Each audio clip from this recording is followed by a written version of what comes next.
Welcome to the Wholehearted Enneagram podcast, the Enneagram for real life. Here is where you'll find conversations where faith meets story and strategy for lasting transformation. I'm your host, Amy Wicks, here to help you find wisdom and wholehearted rhythms for moments that matter most. Whether you're learning your type or deepening your spiritual formation, these conversations will remind you that the Enneagram shines a light, but Christ is the transformation.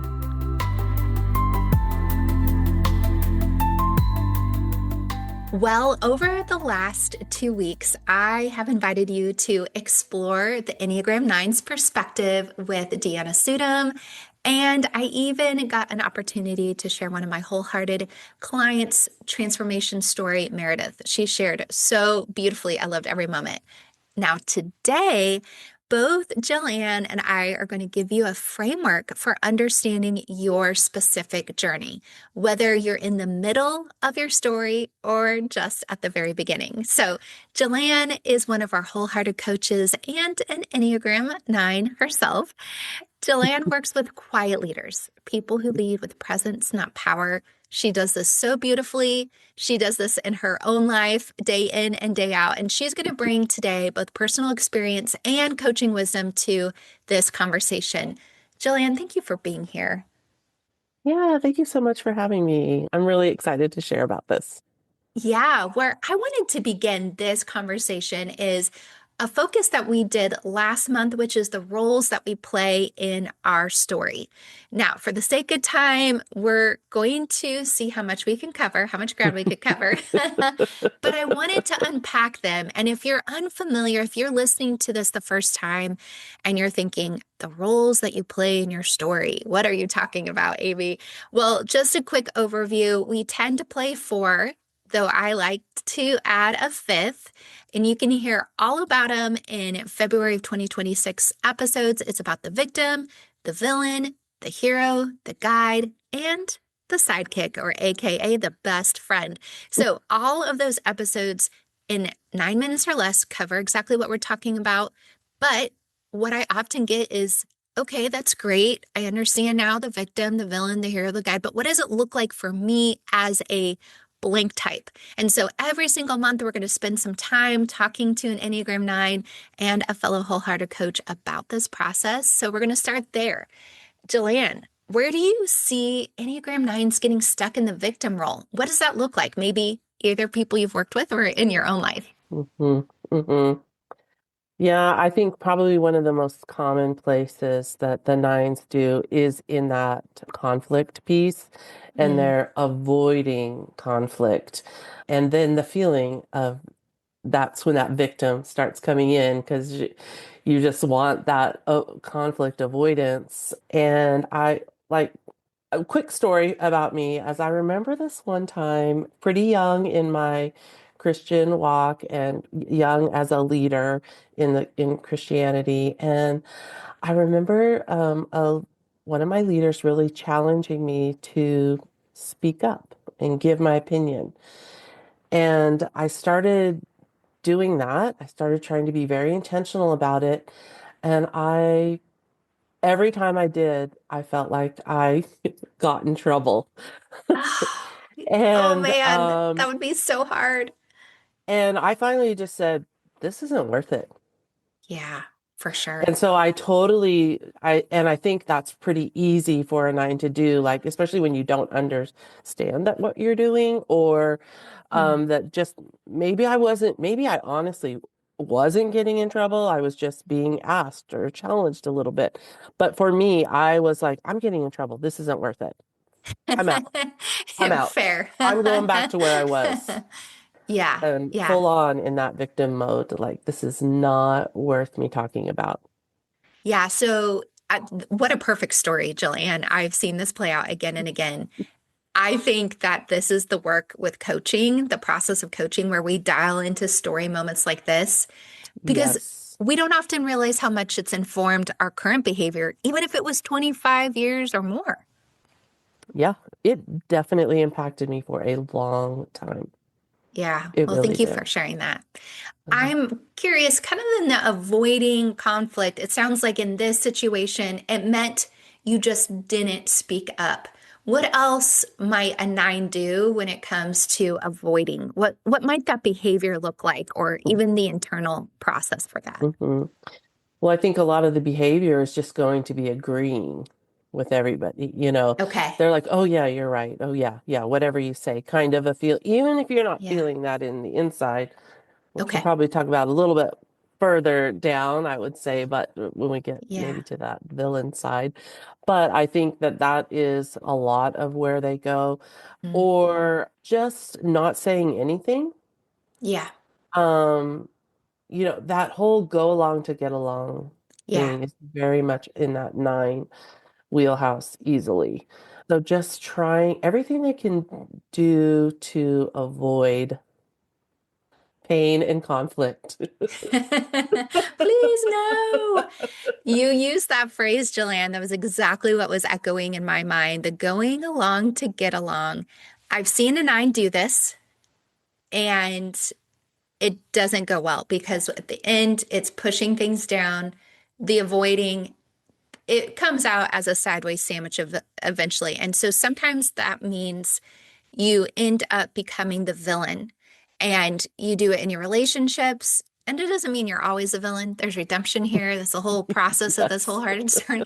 But what does it look like then? They're going along to get along, and then they've had enough. How does that show up for a hmm nine? they, so I've heard, or Yeah, so we've heard. maybe I've been it. I love it. They can be, and whether that's even just in not acting out in some way Yeah. or not, it's fine. It's fine. I have a really good friend, and she's an eight, and so she's always got lots of ideas, and she's got lots of things for me to do and all that. And she has said that I'll sit there in this whole conversation, go, yeah, yeah. And she has no intention of doing what I've just said. And in that situation, it was funny, but it got me thinking, like, that is true. Like, I can Hmm. do that in that very passive aggressive way. Like, you might think I'm totally going along with what you're saying, but in my head, I have absolutely zero intention of doing That's what you so are honest. wanting me to do. Zero. Yeah. And so that's one more subtle way, I think. But the whole, Yeah. like, it's fine. Yeah. There's so much behind I'm fine that It I'm is. not. Right. It's so easy to say, but it just as the quick wit back to dismiss hmm and to be able to, again, going back to that avoiding. Meredith and I talked about the stubbornness of a nine, and I think you're articulating what is happening on the outside, but what is going on the inside is digging in your heels, if you will, and that Yes, stubbornness of I'm absolutely. not going to be controlled, you are not going to change me, I'm going to do this the way I want to. Nice idea, you can do that, I'm going to do my hmm own thing. Yes, totally. Absolutely. Okay, now that we have highlighted some of the not amazing aspects of the nine, which we have to do if we're going to transform, we have to go, hey, oh yeah, the Enneagram can shine the light and Christ brings transformation. So we're going to talk about some of those transformation roles, the hero and then the guide. So what does it look like when an Enneagram nine steps into hero energy, we call it? What hmm changes? What's the shift there? Yeah. For me, I think one of the real true turning points, like I understood that I was a type 9. I understood that I didn't like conflict. I understood so much about that aspect of it. And it was like so helpful in understanding. But the one part that I didn't really understand when I first learned about it was the core longing of your presence matters. Mm, And that interesting. that just didn't make sense to me. Like I never thought of myself that way, like Yeah. I think I matter. But I remember one day sharing an opinion about something. Maybe I'd Hmm. been looking at this, sharing an opinion. I have no idea what it was about, but I just remember maybe either being ignored or shut down. And all of a sudden I was like, oh. That's Yeah. what that means. And I saw how I felt in that moment, like what I have to say doesn't matter. And as I started to see that showing up in my life, I was able to move past that, like It's so to good. not have those feelings because that feeling would shut me down all the time, you know, Yeah, in for other sure. ways, even where I wasn't necessarily being quote, shut down. Right. So for me personally, especially, and I would say probably for a lot of nines, really, because those other things are so natural, a lot of the other like core motivations are just who you are in a lot of ways. Sure. I think understanding that longing, that core longing of that you want your presence to matter Mhm. can really help you step into that hero mode and know that you can make a difference. I started to become less worried about giving my opinion, sharing my thoughts, stepping into somebody, and less also, one thing I also had to learn in that was just because I share my opinion and I could even have my presence matter and them not take my opinion. Like that was a step too. And so, but I think really understanding that has been so helpful for me to step in that hero role better. So it's even kind of going back to those moments where you were living in the victim mentality.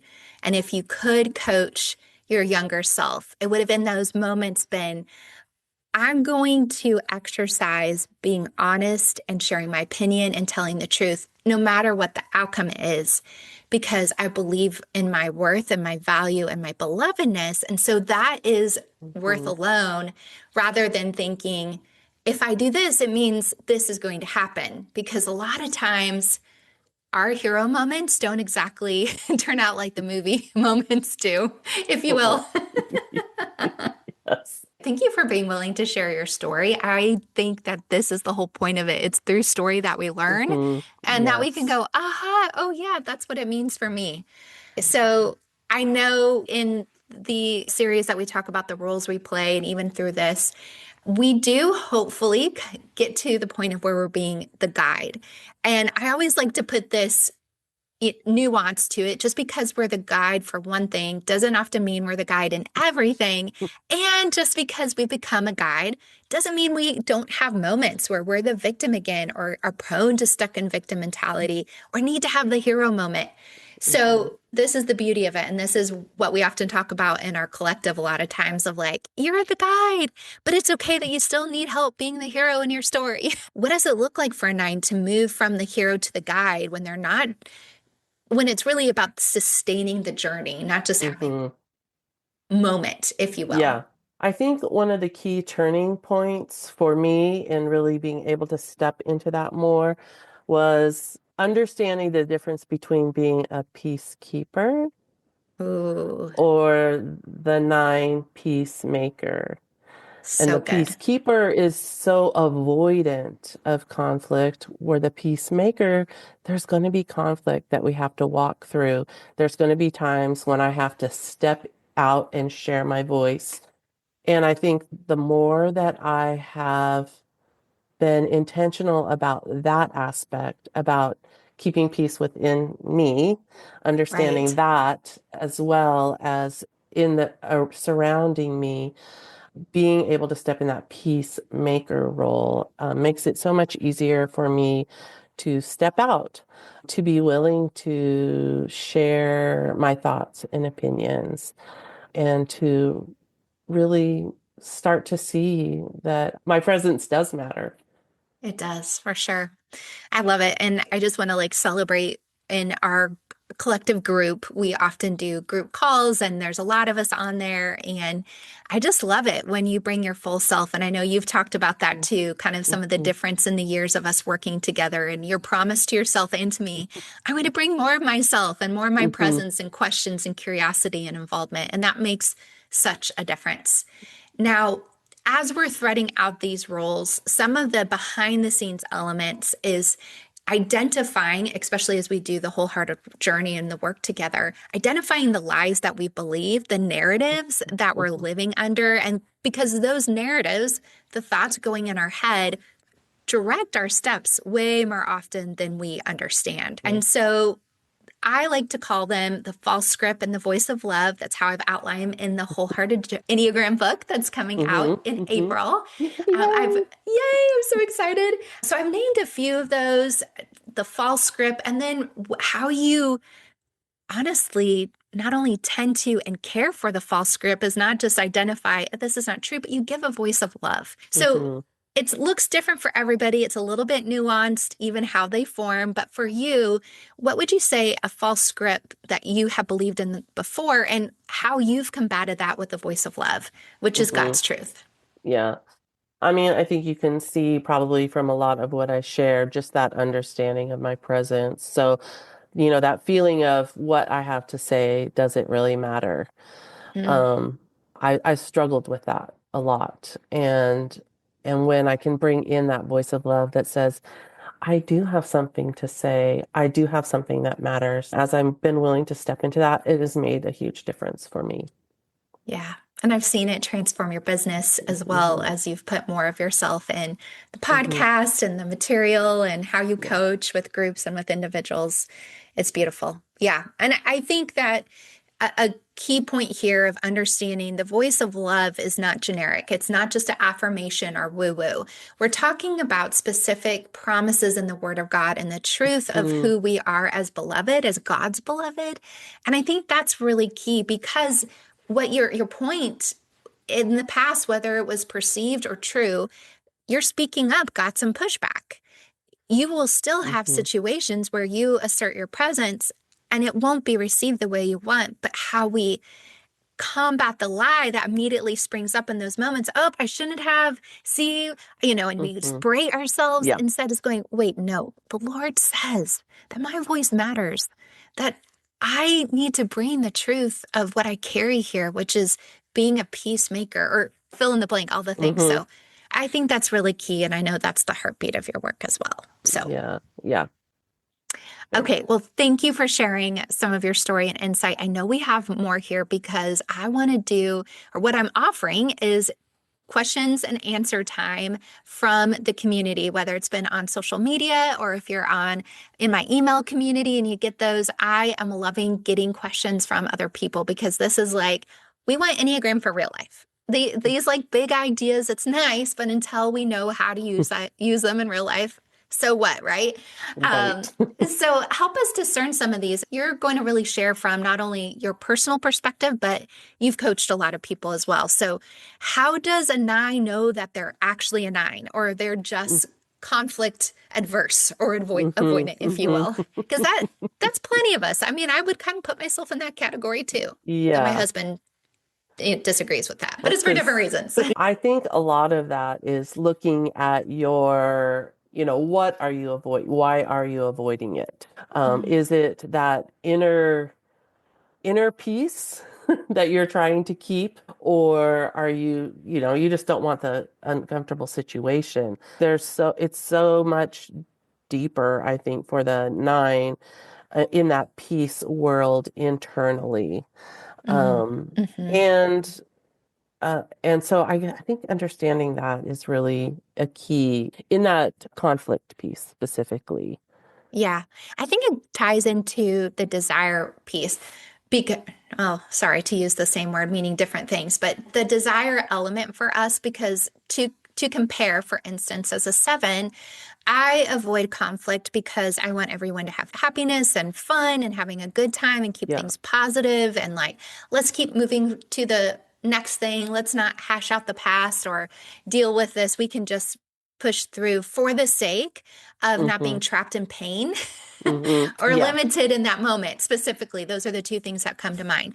Yeah. But for a nine, the avoidant or feeling averse to it is that there's a fear of disconnection or being Mm. overlooked or Yeah. dismissed in that. And so I think like piecing those out a little bit, because it's true for all the types. We won't go through all the types, but each one could be conflict Their own. adverse, Yeah.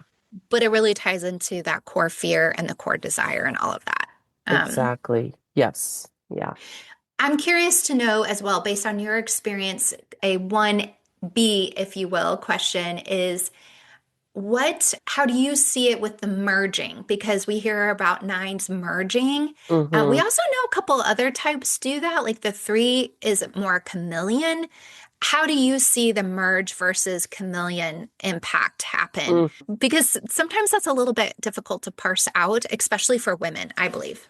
I think the chameleon side, they're actually like there's a change, Uh-huh. They're one time this way and then another setting a different way. Yeah. And I Yeah. think the merging is almost this quiet, not disagreeing, but not really agreeing either, depending Yeah. upon what the situation is. So I'll just try to remain as almost as neutral as possible, but not maybe give that off either. Yeah. So let you think, almost supplant your answer upon my affability in that moment of like, Hmm. oh, she must agree with me because she's nodding and smiling. The point is, you're just not Yeah, actually disagreeing. right. Exactly. Yeah.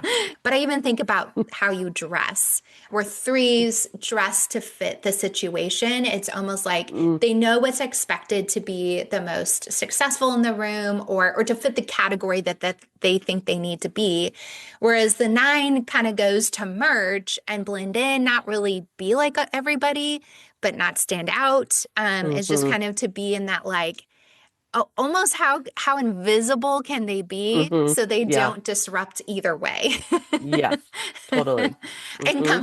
comfort's kind Hmm. of a big thing too for nines. She uh, says in her big sweater. totally, totally. Oh, that's good. Well, thank you. I am married to a type nine. So I loved this one question, and I think you could speak to it as being a type nine spouse. And that is, how do I help my Enneagram nine spouse find their voice without pushing too hard? Or even on the flip side, regret that they found their voice. This is a good question. I think one of the best ways to draw out the best of your type 9 spouse is two things I would say is time. Don't expect a That's quick good. answer. Yes. And then the second thing is to speak into those things that you want to see them do. Mm, I have a couple friends in my life that have just spoken that belief into me that makes me like, I can do that. I can do that. And I think when you experience that with your spouse, that is so life-giving and draws that out of them. Because sometimes I think as nines, we believe that we can do those things, but we have so much doubt about it also with that right. whole like presence piece getting mixed into that. And to just Mm, hear somebody say, hear your spouse that you love and that you know loves you say, you can do this. It's just, that's yes, good. I can. It's like it just gives That's you that right. feeling, I can do it. So it just gives such confidence. And Yeah. to regret that after, I mean, oh Ah, wow. I think you probably want to I mean, I would almost question like, why do you not want them to speak up, in a yeah. sense. Yeah. That's good. Sometimes we call some things out in people, and then when they actually do it, we're like, shoot, I didn't really think you would. And Right. that Or you is didn't realize almost, how much your systems played into their passivity. yeah, yeah. If you are going to call your spouse out up in that, be ready Yeah. for some change to happen, Yeah. and I think also you're going to need probably some, depending upon what your type is, as well, to have some patience in maybe some hard conversations that two of you are going to have, That's good. because of that. Because yeah, we Yeah. get used to where we are, and then maybe you don't even know that you're starting to call them out, and all of a sudden they're like speaking up, and you're like, wait, hang on, I'm not used to you doing this. Right. Right. Exactly. Exactly. I know a lot of marriage books and theories call it the dance and even the cycles that we get into. And so if you're used to dancing it a certain way and you've come to learn the steps and they change the steps on you, it might be natural that you go, "Oh, wait a minute. did I really want them to do this? And yes, you did, because we want, and now it's invitation. Where do I need to grow in Hmm. receiving their voice Yeah. better? So one of the other pieces here I felt like would be a good tip of helping their type 9 spouse find their voice. It requires you to do your own work. But what it is can you let them know it's safe to disagree? That can you Mm-hmm. invite them into a place where you may not agree and you might even not go along with their idea readily, but that Mm-hmm. it's welcome here. I'm doing my work to handle your honesty. I want to know what you really think. Mm-hmm. And that in the end requires you to do your own work first, no matter your type. But then that is a great gift that you can Yeah, offer your 9 spouse in the process of growth, because totally. hopefully you're the safest person for them to practice it with. Okay, I want to end with this question here before we wrap up, and that is, what can other Enneagram types and personalities learn from the nine's ability to bring peace and see all sides? Because Mm. it's a great superpower. What else can someone like me learn from the nine? I think one of the things that the nine really does well is see other perspectives.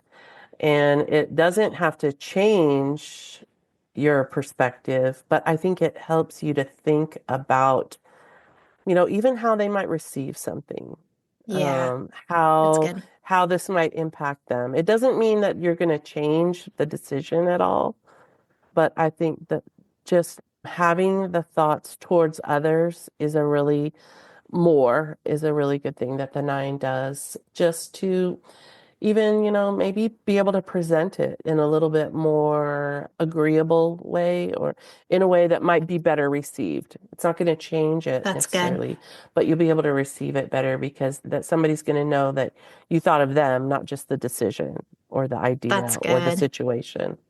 Yeah. I think that nines also, I think about what I've learned in my own house is that they can teach us not everything is urgent, Hmm. and not everything needs to be so intense. Hmm. There's a synergy, a just even a steadiness that a nine can bring when they're doing their work, when they're healthy, that kind of can bring the anxiety, or again, to use the word intensity, down a little bit in a way Yeah. that can bring calming and simplicity, and even the rest factor. I know a lot of 9-3 marriages, and it's this combination that makes a lot of sense when you look at the connecting Hmm. elements to it, but that opposite pull that the nine often has in the three, that the three will go, that has been so good for me to move slower, to release the Hmm. outcome, to not add another goal to the list, but just continue to work what I've already done. I think that's a really beautiful gift that the Hmm. nines can offer us as they're doing their work as well. Yes. Yeah. That is important. Otherwise, it becomes not doing as much is not necessarily good if you're in that sloth feeling of it all, right? Exactly, exactly. And that's the shadow side, right? That's that peace, Exactly. that element. I keep saying peace, and with the nine, you've got to change up your words here, but it's the element of the nine going too far, swinging too far, and maybe not doing their work and not learning from, hey, I Hmm. actually need a little bit more drive, vision. I need Hmm. another goal here to keep moving forward. And instead of, and that's a, I think that's a tension that a nine has to continue to do their work in. Would that be Yeah. true? Yeah, definitely. Yeah, because I think it's we can go there without trying. Yes, it's a You can natural find yourself default. there and you're like, oh, shoot, I'm back there. I thought I was doing better at this, and here I am. So I think, yeah, that we definitely have to be intentional with our own work. Yep.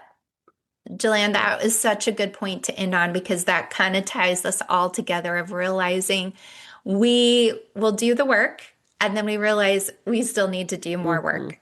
And ultimately, it's living with intention, it's Hmm. living with awareness, it's continuing to say yes, to be not just go to sleep to ourselves like the nine can typically do or go into autopilot, but to consider, what is it that is Hmm. mine to do today? How does God want me to respond to this?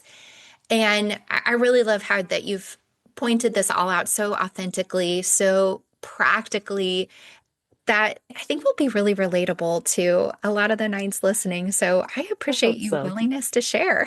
I hope so. I have found this to be so helpful, both at like the Enneagram framework, even the hero villain. Looking at those frameworks, I can always go back and be challenged about something else. Yes. There's always more and insight and deeper understanding. Yeah. There's always more work to do until we see Jesus face to face. That's the wholehearted path. And I think these tools make it easier, less I overwhelming. Like you agree. can look back at, read the information, look back at it, and be able to go, oh, okay, yeah, that's what I'm doing. Yeah. Yeah. And even writing it down, having a coach, having accountability Hmm. built in to remind you how far you've come. Because we will all get to that point and going, oh, Totally. here I am again. I'm just bound to never change. And those negative lies start creeping in when the truth is, no, we're just here again. And it's another layer. And I'm going a little bit deeper. And there's always more formation and integration that we're invited to do. Yes. So. Yeah, for sure. I All love right, it. Jilann, I am so grateful for all that you've shared, what it looks like to move from victim to guide and all the pieces in between. Where can my friend who goes, oh, she's a nine like me, or oh, I think I need to learn from her because I know a nine, where are all the places that we can find you and even listen and learn from you? Well, you can go to my podcast. It's called Strength in Numbers. And yeah, I've really focused a lot most recently, especially on helping that quiet leader to walk out in who God's called them to be. You can also go to my website. It's Jilenneagram. Love So it. JIL Enneagram, Jilenneagram.com. And I do have social media, but I'll be honest, I'm not great at it. Hey, you're Um, you're doing a lot of things, girl. So, but you have some free downloads, I believe, on your website as well, yes, I specific do. for those who would be helped by that. Yes, there is a download to help you with conflict in the different types. I love it because it's the perfect resource for a peacemaker to create. This is Exactly. good. Friend, if you're listening and you're a nine, I hope that you have heard throughout this that wherever you are in your journey, whether you're feeling unheard or you're struggling with resentment, that you can learn and you're invited here to take brave steps and that you will share your voice and you're exactly where you need to be in your story. And we want you to take the lead role in it. So you don't have to have it all Mhm. figured out. Just take the next right step for you. So hope you've enjoyed listening to this conversation with Jilann. And I pray that you would go maybe even practice this today to name one desire aloud Mhm. today. And maybe it's to God, to yourself, to someone you trust, but just one. And allow yourself to take up a little space. Next week, I'm excited. We're going to hear from Marilyn Van Sil, who is an Enneagram expert and author and a Type 9 herself. Yes, we're both so excited. And we're going to go even deeper into the Enneagram 9 journey. Jilann, thank you so much for being here. Thanks for having me. I enjoyed it. Thanks so much for joining me for the Wholehearted Enneagram podcast. If this conversation spoke to you, please share it with a friend. You can also visit simplywholehearted.com to take the free Enneagram quiz and also get your personalized podcast playlist specific for your Enneagram type. And remember, friend, your starting point doesn't have to be your stuck point.